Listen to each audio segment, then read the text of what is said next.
Tapi rata-rata sekarang tuh udah pakai advis sih, jarang yang pakai biliet. Biliet itu kelemahannya adalah kalau misalnya kita mau melakukan pencairan deposito, bilietnya harus dikembalikan.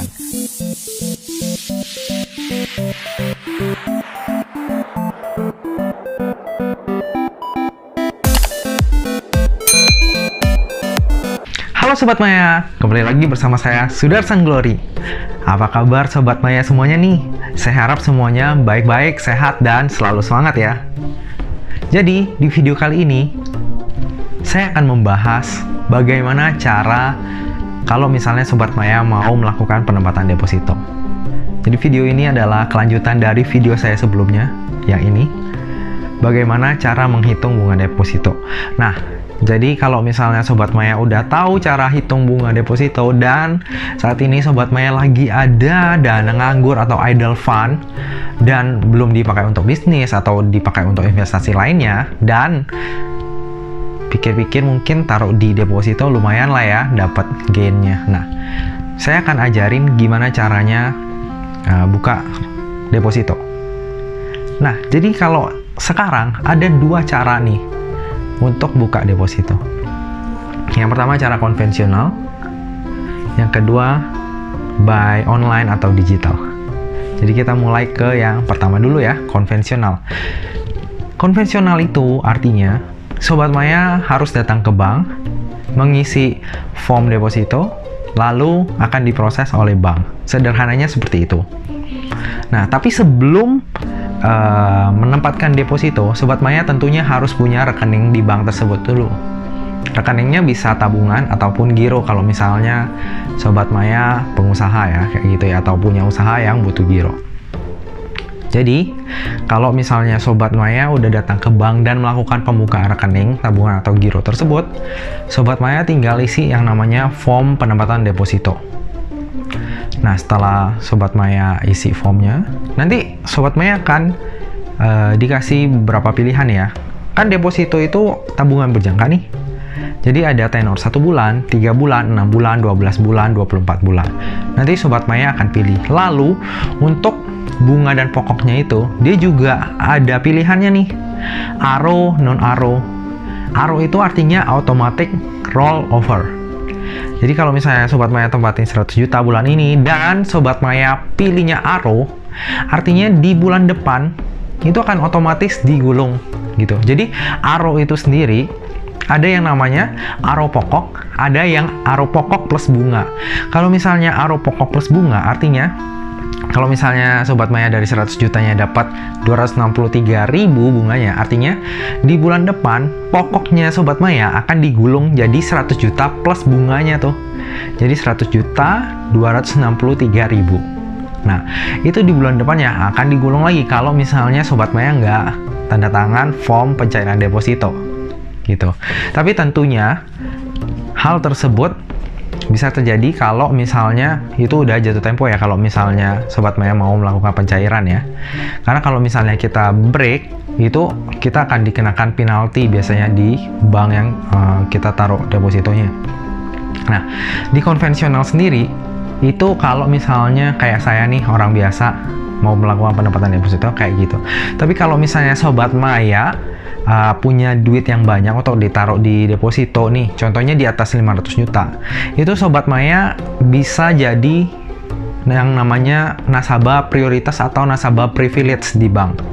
Jadi itu kayak contohnya orang-orang yang emang duitnya banyak dan mereka jadi ya nasabah yang diprioritasin lah di bank tersebut. Nah, kalau misalnya Sobat Maya jadi nasabah prioritas, nanti Sobat Maya akan dapat yang namanya Relationship Manager atau RM.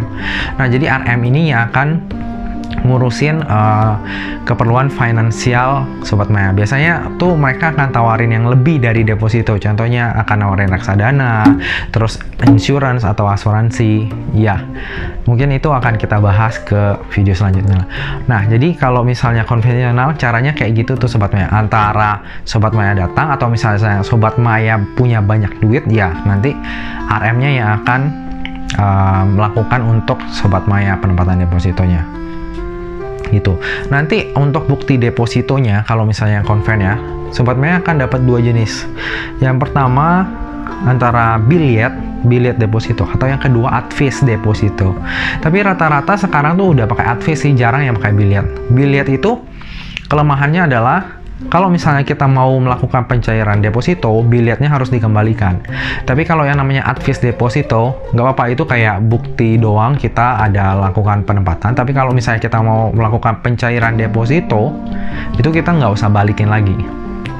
Dan rata-rata setahu saya, sekarang udah jarang banget bank yang keluarin Biliet. Rata-rata udah kasih Advice deposito sih. Seperti itu. Nah, itu yang pertama, cara konvensional.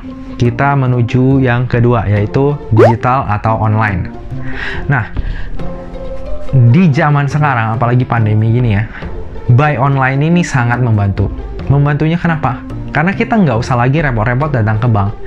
Kita cukup melakukan penempatan deposito itu dari handphone kita. Jadi gampang banget. Nah, online ini ada beberapa platform yang saya tahu dan saya udah punya juga. Antara lain contohnya Digibank, Genius by BTWN, terus ada Octomobile by CMB Niaga, lalu Permata Mobile X by Bank Permata.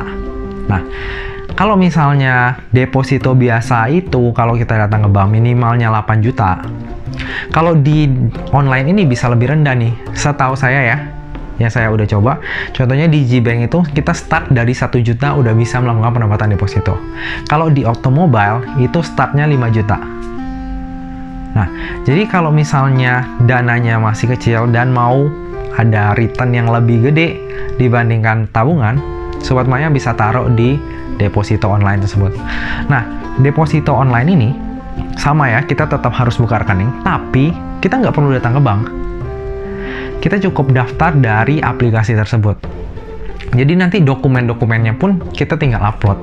Terus mereka nanti KYC atau Know Your Customer-nya itu by video call atau by phone. Nah, nanti data-data kayak nama gadis ibu kandung, terus alamat dan lain-lain itu kita isinya dari aplikasi doang. Kita tinggal submit kayak KTP, NPWP, terus foto selfie dengan KTP. Udah. Dalam beberapa hari rekeningnya jadi. Gitu. Nah, setelah rekeningnya jadi, kita baru lewat aplikasinya pilih penempatan deposito. Nah, itu gampang banget step-stepnya. Gitu. Kalau misalnya Sobat Maya tertarik dengan video itu, boleh tinggalin komen. Kalau misalnya banyak yang tertarik, nanti kita langsung bikinin video ya, bagaimana cara step by stepnya melakukan deposito online. Nah, jadi kalau mau penempatan deposito, caranya dua itu doang, konvensional atau online. Cuma kalau misalnya nasabah prioritas ya mungkin lebih prefernya yang masih yang konven ya, lewat relationship manajernya, karena mereka biasanya dapat rate yang lebih tinggi daripada yang ditawarin kayak counter. Kayak misalnya kita di online itu kan rate-nya ya kita bisa lihat sendiri, itu termasuk special rate tapi bukan yang spesial banget. Kalau nasabah prioritas mereka bisa dapat yang spesial banget karena duitnya juga ya lebih banyak, seperti itu. Nah, sekian video dari saya hari ini Sobat Maya. Semoga video ini dapat bermanfaat bagi Sobat Maya. Dan kalau misalnya Sobat Maya berhasil membuka deposito yang sebelumnya belum tahu tentang deposito, udah berhasil membuka deposito, kabarin ke saya. Saya senang juga tuh kalau kayak gitu. Nah, sekian video dari saya. Semoga Sobat Maya suka dengan video ini. Dan saya juga nantinya akan lebih banyak membuat video tentang finance. Semoga Sobat Maya suka dengan topik ini. Kalau misalnya Sobat Maya suka dan mau dukung saya, jangan lupa untuk subscribe ya. Subscribe, like, komen, dan share. Itu akan sangat membantu saya. Sekian video dari saya hari ini. Stay apa ya? Tetap semangat Sobat Maya. Kapanpun, dimanapun kamu berada. Tetap semangat selalu. Dah.